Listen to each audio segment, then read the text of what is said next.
Dragon Ball Super va faire son retour très bientôt. Ça fait plusieurs jours que j'ai l'information, plusieurs mois pour d'autres, et il y a même pas 24 heures, l'information vient d'exploser sur Twitter. Deux images montrant des Gengas qu'on peut attribuer à des scènes issues de Dragon Ball Super, mais totalement retravaillées, viennent d'être découvertes. En janvier, le 25 janvier 2025 plus précisément, aura lieu la Genkida Matsuri, un gigantesque événement à l'honneur de Dragon Ball annonçant de nombreux projets, donc plusieurs grands projets autour de la licence. Deux autour de l'anime et un autour des jeux vidéo. On aura parmi les invités Victory Yoshida, Victory Asada, Akio Yokyu, Hironobu Kageyama, Masayuki Hirano, John Furutami ou encore la voix originale de Goku, Masako Nozawa. Pour l'instant, les sources nous donnent des infos encore variables, donc la véracité de ce que je vais dire est vérifiable. Mais une suite ou un remake de DBS est à l'heure d'aujourd'hui confirmé à 99%. Pour ce qui est de l'autre projet, c'est encore un peu plus flou et on peut s'attendre à beaucoup de choses. Parmi les deux Gengas révélés, le premier semble s'apparenter au rituel de divinisation d'un Saiyan, le rituel permettant l'obtention du stade Super Saiyan God.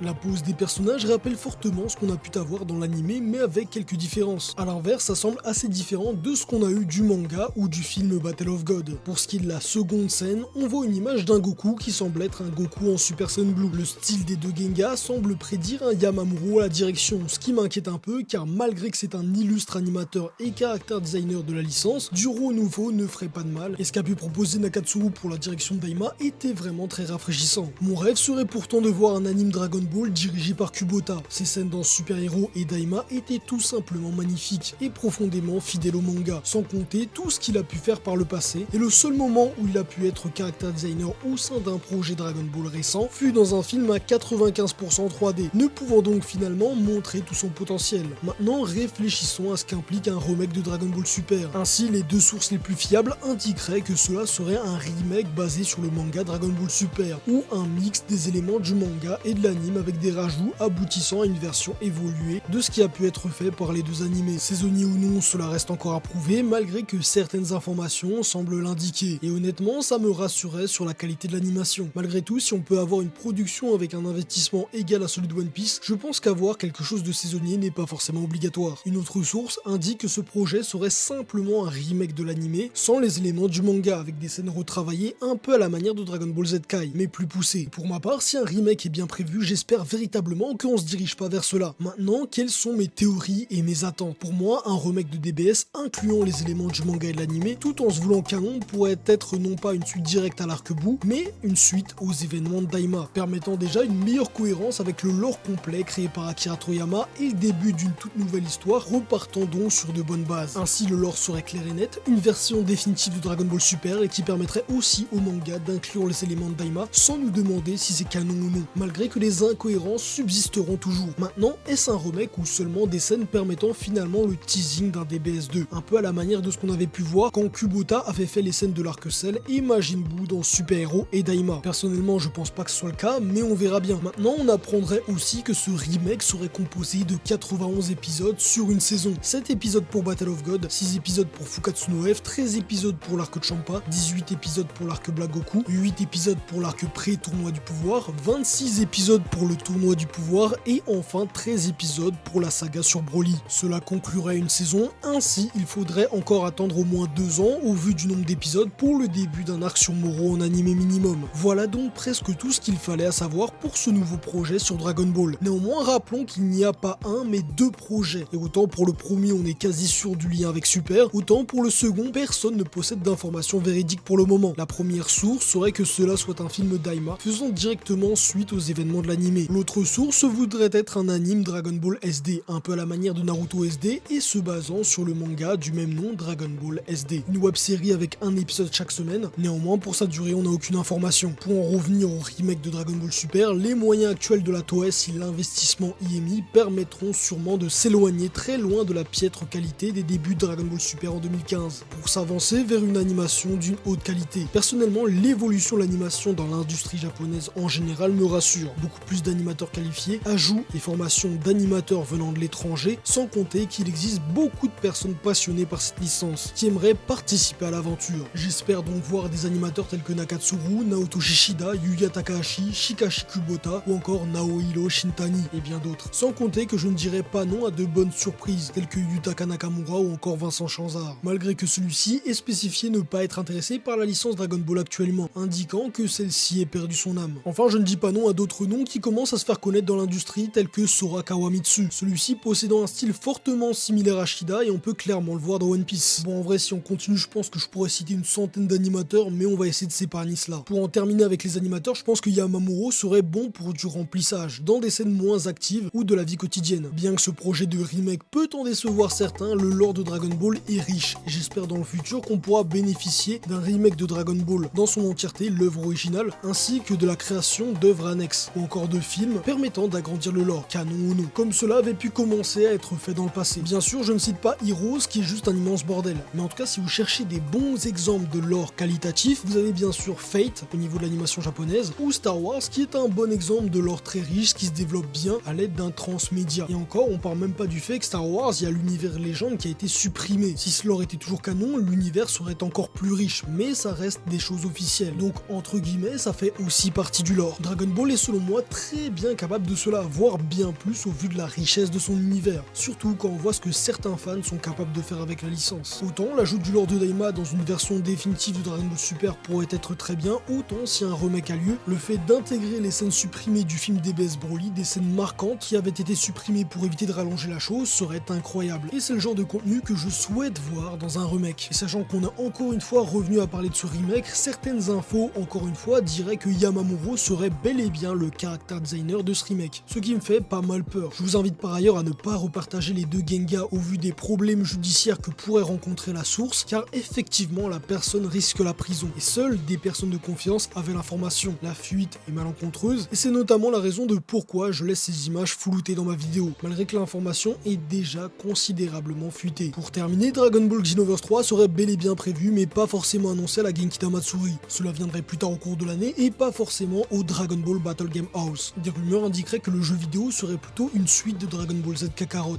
intitulé Dragon Ball Super Sangoku. Enfin, si vous avez bien aimé cette vidéo, n'hésitez pas à vous abonner. Je parle de pop culture en général, donc que ce soit des films, des séries, des jeux vidéo, des animés, des mangas, des comics ou encore des webtoons, on est là. C'était Yamos et à la prochaine.